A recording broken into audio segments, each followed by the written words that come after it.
So this is the entrepreneurial journey, right? Yeah. And one of the things that people, you hear in their stories is that, you know, I spent my last to get this off the ground. Yeah. What was that like for you? Like how cost intensive was this journey from obviously being in San Tropez to having tastings to having finally figured out the bottling and I guess at the beginning the marketing of it? Yeah. That's one of your strongholds. Yeah. How cash intensive was it for you? Everything. So to that point, I took my last. I emptied out 401ks. I dipped into pension funds, bank accounts, savings, credit cards. All of it was maxed out to make this dream happen. Yeah. Because you have to pay for it regardless if it's sold or not. Like you basically put your order in for wine now and you'll get it in March. So it wasn't something I could like pick up and decide like next month, like I need to get 5,000 bottles. They were like, no, you want 5,000, you need to pay for all of it now. So you say you're in 1,000 stores now? 1,000 stores now. So how'd you get into stores and how'd you scale that? Yeah, I mean, listen, the pandemic was a blessing for us as a brand because that's the point that everybody slowed down and they started to watch and the, you know, racial injustice movements and George Floyd and everyone started wanting to support Black brands. And at that moment, we just took off. The brand took off and we put you know, the pedal to the metal and kept going. So that got the attention of the retailers and, you know, these big corporations that wanted to support Black-owned and minority-owned brands. And that gave us the foot in the door. A lot of that has started to go away, but we were able to maintain our sales and volume to stay there when these initiatives start to, you know, dwindle down a little bit. What are some of the costs associated with obviously creating a luxury line of wine, right? Like, obviously you said if I want 5,000 bottles, I got to pay for that. Mm-hmm. But those 5,000 bottles have to be stored somewhere, right? So they have to be transported. So like, what are some of those costs that most people don't even think of that are associated with this business? Yeah, I mean, first and foremost, again, the goods, the cost of goods sold, the bottle, the glass, the cork, the label, the paper, the wine itself. Then there's getting it from France on a container to the United States. Then there's the custom import fees, duty, taxes you got to pay once it lands. Then there's the storage at whatever warehouse you select. Then if you don't have a big distributor, because it's a 3-tier system, which means we basically can't sell direct to consumers. We have to sell to a distributor. That distributor then sells to a retailer. That retailer then sells to the consumer. And everybody takes their cut along the way.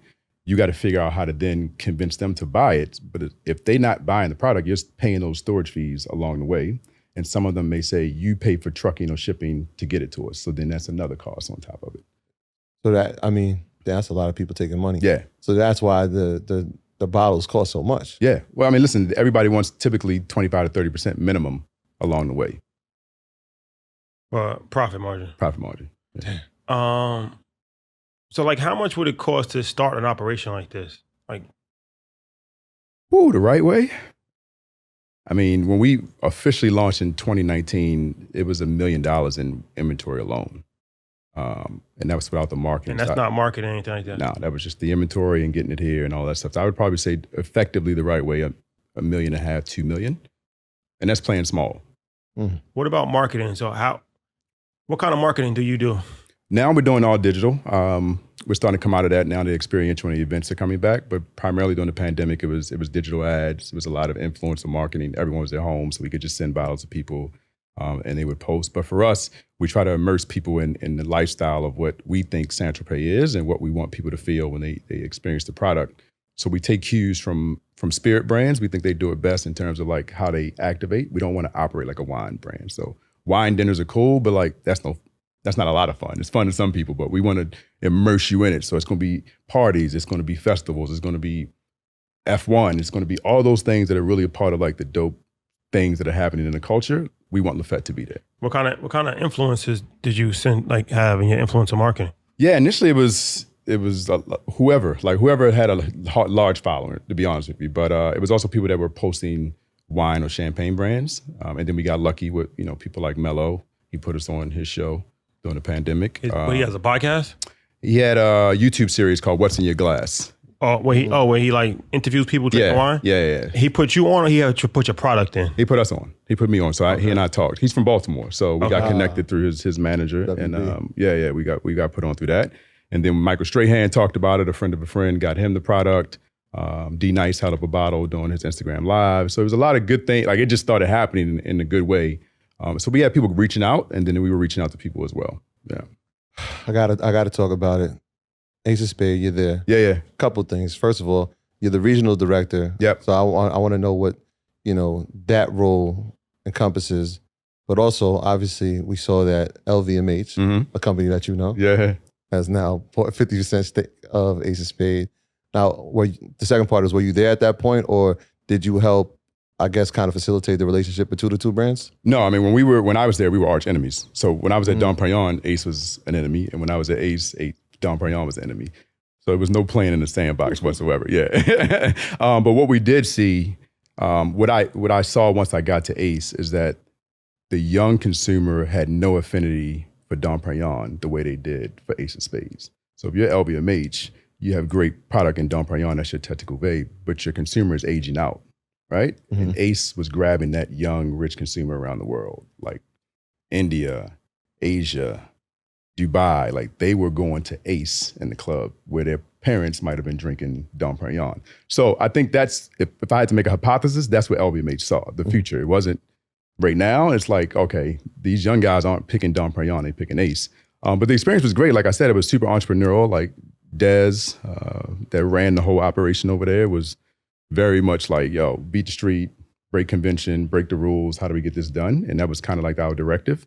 But it was a lot of work because for me, coming from the LVMH side at the time, it was easy to get in the door, right? But when I got to Ace, some of those same doors were like, yeah, I don't know, we don't really have that crowd here. And I just be like, well, what does that mean?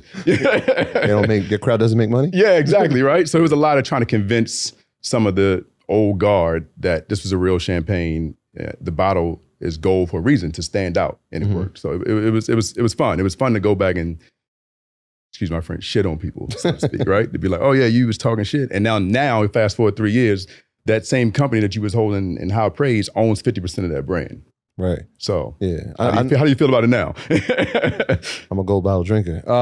So I know some of the role was marketing goals for each territory. Yeah, which is interesting, right? So you had what were the areas that you were responsible for? So Southeast United States, Latin America being more of like Cuba, Dominican Republic, etc., and duty free zone. So what are the marketing goals by territory? Like, give me an example of something that will work in Southeast, obviously United States, and then, all right, well, this is what we're going to do for the duty-free zones. Yeah, I mean, for instance, if I use Miami as an example, there was two aspects to Miami. There was the club life, for sure. You got to make sure Ace is popping and Live and all those places like that.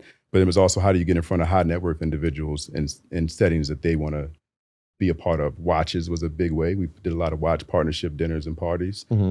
Yachts and boat shows was another way. So you have to really, when you get to the high net worth individual in marketing, you got to go to their touch points. You can't just be one of those brands like, I'm gonna do it my way, especially for a brand like Ace. Like, let me ingratiate myself in your world first before we come in and kicking down the door. So it was a lot of balancing the nightclub world and then catering to the super wealthy in their sort of environments, which is a hard balancing act, right? Because most people think of Ace as the club brand. So it was a lot of hurdles to overcome with convincing people otherwise.